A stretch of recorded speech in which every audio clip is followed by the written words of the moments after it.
Today's guest brings a rare blend of heart, clarity, and leadership to every conversation. Kyle Gabhart is a seasoned speaker, strategist, and author known for helping people live with greater purpose across faith, family, and finances. Whether he's guiding business leaders through legacy planning or inspiring audiences from the stage, Kyle's message is rooted in timeless truth and practical wisdom. He's also the author of The Canteen, a raw and moving account of his life changing mission trip to Africa at the age of 19.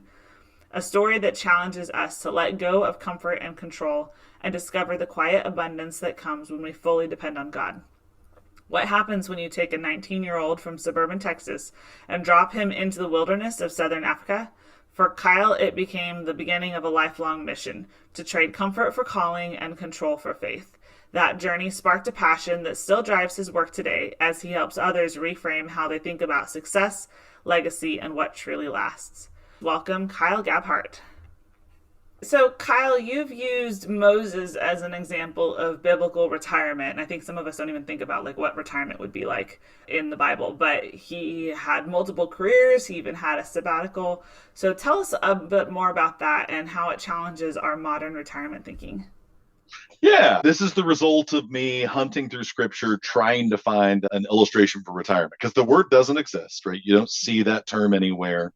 The concept isn't laid out. And I've jokingly made the statement on more than one occasion that Moses is the only biblical example of retirement I could find.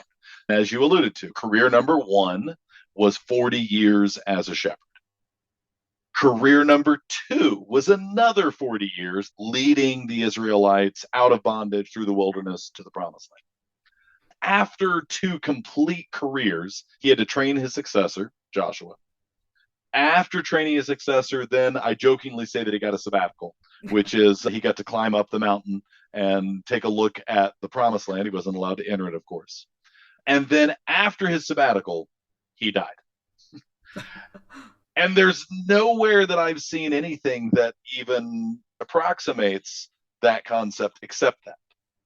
I think there's a few different things to glean from it, right? One is that the conclusion of one season of your life, one chapter of your life, one career does not necessarily mean that's all there is to it. You might have one that's professional, and then perhaps the next phase of your life, the Lord is going to lead you into something that is in the nonprofit space or the mission space.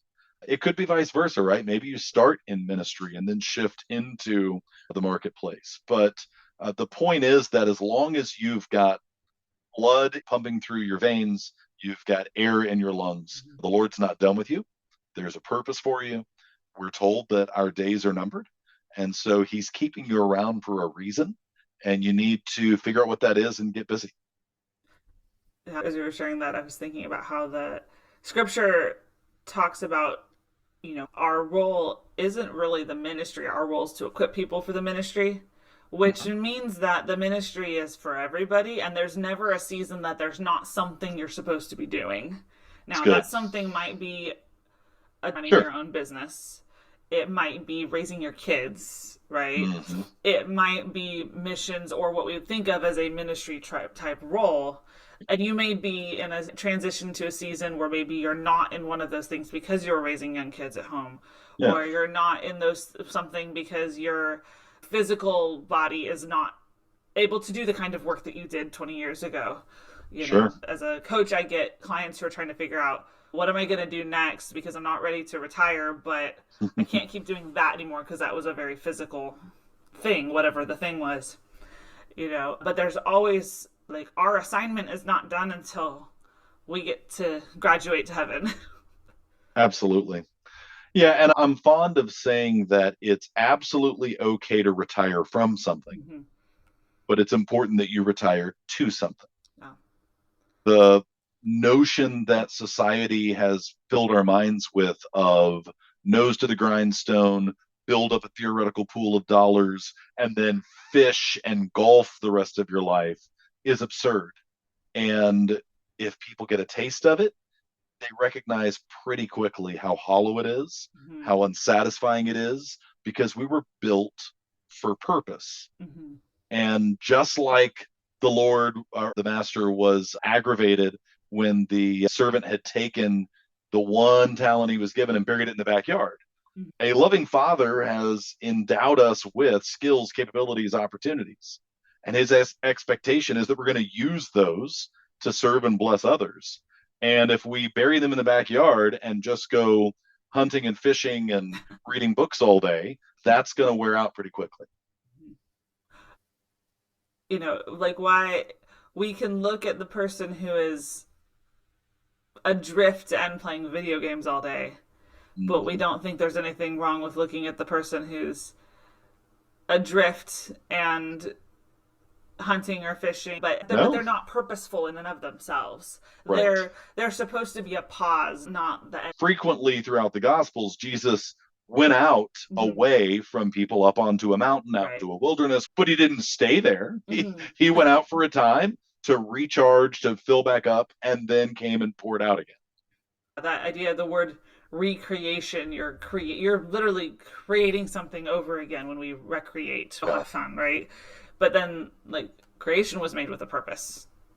You know, we don't create something just because. Sometimes we create something just so that it will be beautiful. Like beauty is Mm-hmm. a purpose, right? Sure. Bringing glory to God in all sorts of ways. But so then you look at scripture. Again, Moses, he says, kind of the closest thing to a model for retirement that we can see. Sure. So, how does that look at what could be a biblical model for retirement or for kind of that transition of seasons in our lives? The thing I think is so crucial is not just making sure you're always purpose driven, making sure you're always active and involved, and it's okay to retire from something and retire to something. Everything we said about that is true. But I think there's something more than that, which is because your days are numbered Mm-hmm. and because you're not promised tomorrow, it's important that we not so clearly divide our lives into, well, this is my secular working time that's going to happen Mm-hmm. in my first phase of my life. And then I am going to finally have the luxury to shift into my ministry and legacy focused season of life in my 60s. You might not get your 60s. Right. In which case, I really advocate that there be an integration of purpose, an integration of legacy all throughout one's life. And certainly later in life, if the Lord should bless you in that regard, you might have the ability to shift the time to where now the majority of your time is spent in mission and in legacy in a way that it was a minority of your time previously. This compartmentalization where you go, okay, nose to the grindstone. I'm just going to focus on money and career and wealth and accumulation right now. And then later on, I'll worry about purpose and fulfillment is short sighted. You'll miss opportunities to plant and grow and serve others. You'll miss opportunities to be about your father's business. And you may create a cats in the cradle type situation because you were so focused on building up the secular elements of your life and building up that theoretical pool of dollars. It's just not as satisfying, right? So instead, finding a way to integrate those things and have purpose and have mission in the work that you're doing, in the vocation that you're doing, long before you reach that theoretical time where you can shift the pendulum is going to be so important for your balance and for your ability to make an impact on the kingdom and on others. And what happens if something happens in your later in life season where you're not able to go leave That's that right. job? You're having to continue. Mm-hmm. Sometimes somebody ends up raising a grandkid, or they It's end up true. something financially happens where they're needing to stay. And what if you put serving God on hold essentially Right. for something that we don't get to control? What we can influence it, but there's Sure. things happen we don't get to control. What happens 20 years from now, or even Correct. sometimes 10 minutes from now? As I say, Yep. hoping that nobody starts a lawnmower outside my window right now. No doubt. I think they got it all out of the way earlier, Oh, good. right? Yeah. So you talk about living a legacy, not just Mm. leaving a legacy behind. So how does this connect to how we think about our later years? Yeah, thank you for asking that. I'll have opportunities when I'll speak in front of an audience, and I'm fond of asking, when you hear that word legacy, what comes to mind? And if this were Family Feud, the number one answer on the board would be legacy is something you leave behind. Mm. And what I tend to say after that is, while that is an absolutely valid understanding of legacy, I feel like it misses the point or only gives us one facet of it. Because if legacy is simply something you leave behind, then what's really happening is you're kind of walking out that proverbial door as you go towards the light. You toss this legacy over your shoulder. And to be clear, when I define legacy, I describe it as the summation of your values, your priorities, your ideals, your passions. Certainly, your assets would be a component of it, but it shouldn't be the entirety of your legacy. And as you toss all of that over your shoulder, when you're leaving a legacy, you're now leaving it up to the next generation to hopefully catch it, not drop any of it, know what to do with what they've just caught. Right. And you don't have the opportunity to enjoy or appreciate the fruit of any of that. If you shift from leaving a legacy to living one, well, now that's something you can roll your sleeves up and actively get involved with today. Mm-hmm. If, for example, you're still in your working years, you might date several different nonprofits or ministries that you hope to get really involved with in your golden years. But right now, you're just wanting to explore and see which one might be aligned with your values and ideals. Mm-hmm. And then after doing that for a while, you start to really get a sense for, oh, that organization or that organization speaks to me. And I've been a little bit involved volunteering. Maybe even I've given them some funds along the way. But now, as I pivot into my non-working years, now I can really get involved in partnering with this ministry. And now I feel even more confident leaving a portion of my assets to them because I know what they're about and I've been a part of shaping it. Right? Mm-hmm. And rather than they just read a will one day that says, hey, by the way, I want you to give away 20% of all of this to, puppies and kittens that need to be spayed and neutered, which Bob Barker would appreciate it if you do that. Instead, you partner with, mentor the kiddos throughout their lives, teaching them what generosity looks like, teaching them what a charitably inclined mindset would look like, teaching them how to implement kingdom principles with finance. And then when there is theoretically a pot of gold at the end of the rainbow and they need to distribute some of that, you already have coached and mentored them about what it looks like to do that well, instead of just hoping that some of the things you said over the years stuck and they make good decisions at the very end. The same thing is true if you have a family business or the families that have been blessed with a lot of wealth and have stewarded it well. How can you expect this next generation to be able to manage that well if they haven't been taught? Absolutely. And and you do it at age appropriate as they mature, right? That's right. They don't need to know how big that pile is when they're 7 years old. That's a disaster waiting to happen, right? But, okay, this is how we manage finances because it doesn't belong to us, because it belongs to God. Yeah. And that's the why. And, yes. And so this is how we're going to handle it in our house. This is how that's going to our employees. Yeah. This is how we're going to run things, where you can walk alongside them, and also where you can say, that one's not ready to steward this vision. That one's not ready to carry this part of the legacy. But you're not going to know that if you're just tossing it as you're done. And then you're also not giving them opportunities to grow up into those roles and kind of, most of us learned to ride a bike with training wheels. Most of us stepped into a leadership role, which is always can you pry my fingers off of it, right? And so thinking intentionally about how do we transition, this is who I'm going to be, this is who our family is going to be, and not have it just be a later thing. Not just have it be an after the fact thing. I was thinking back to where we were earlier, and I remembered what I was thinking about, that Michael Hyatt has this book called, I think it's called Win at Work and Succeed at Life, but he talks about the double win. And the idea is that people think you can have one or the other. You're either thriving in your business and your career, and your home life is a hot mess, or I'll take care of Yes. that later. Things are Uh-huh. great at home, but I'm just kind of treading water at work. And I feel Yep. like in what he teaches, and he is a believer, so his book is more towards a secular audience, but it's got this underlying piece of it Yeah. that it's not supposed to be either or.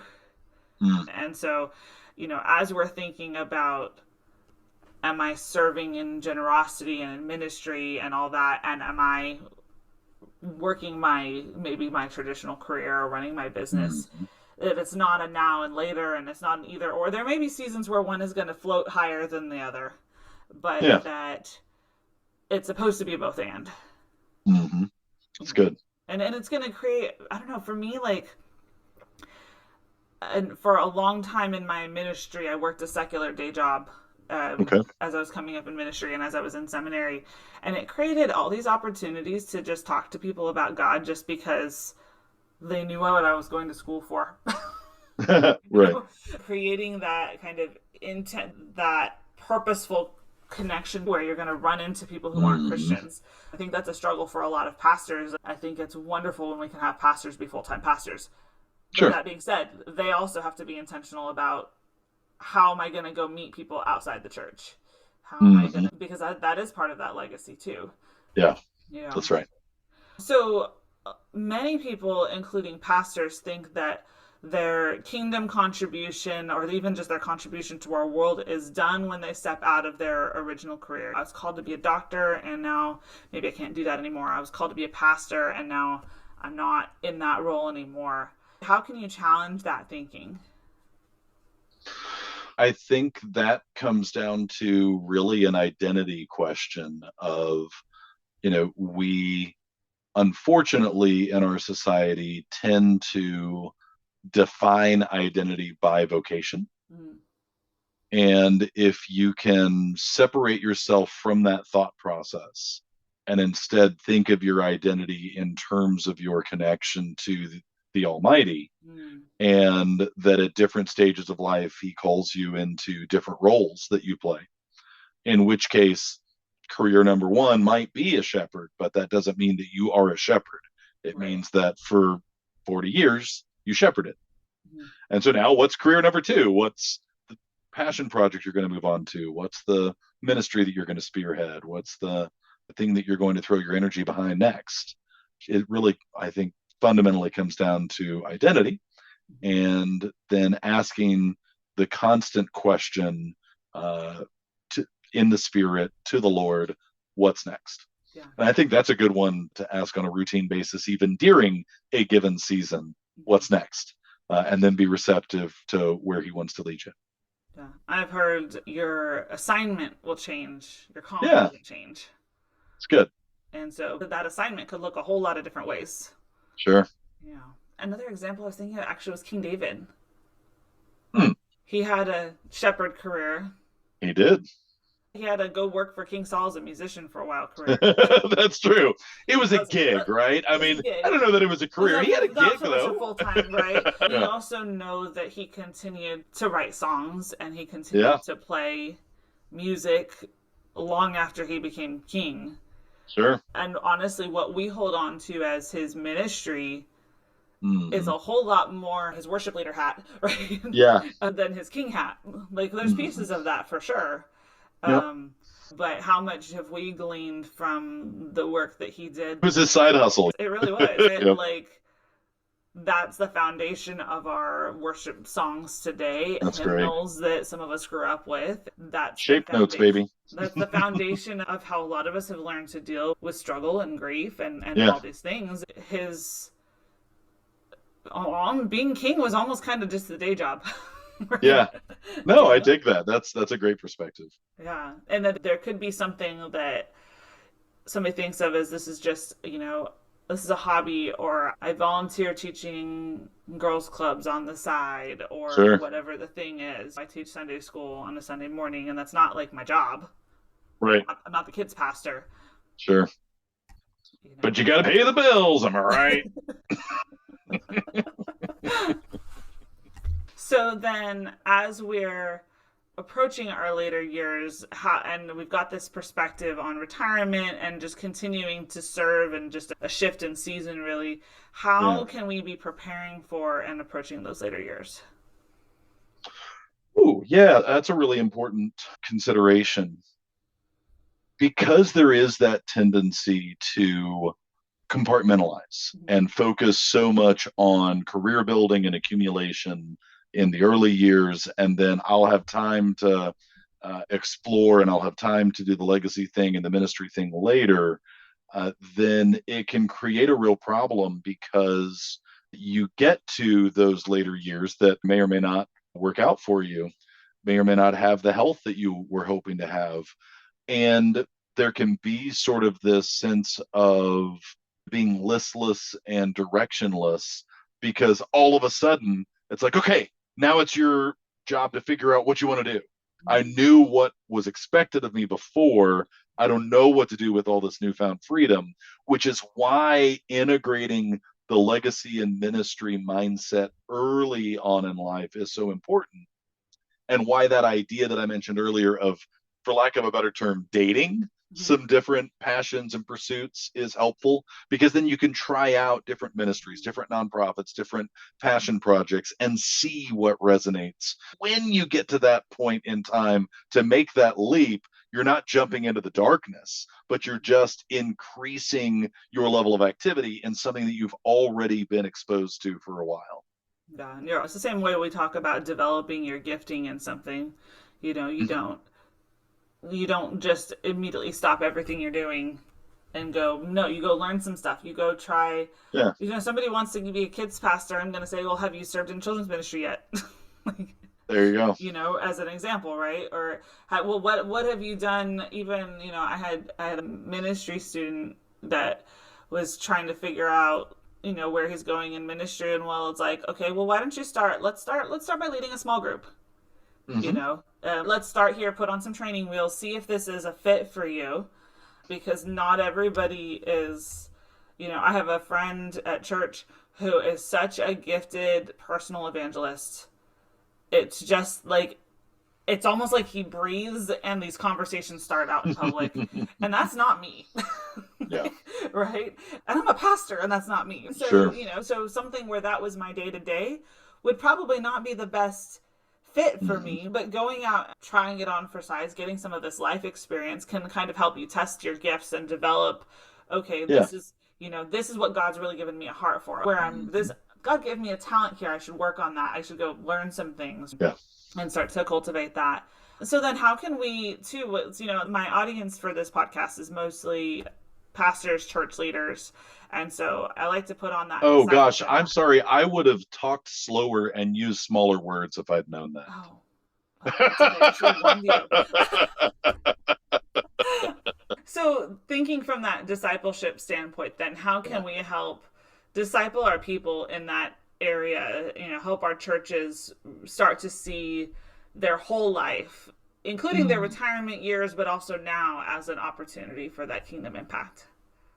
Yeah, that's good. I think part of it is making succession planning and mentoring a standard part of the job description. Mm.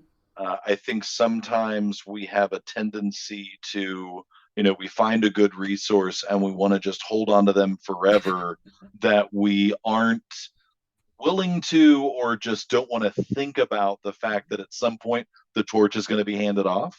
Mm-hmm. And so much like Moses trained Joshua, if we can think of that idea of identifying the next generation and mentoring them being a natural part of the job description, not a, hey, in your spare time, be sure that you're also training up that next level of leadership.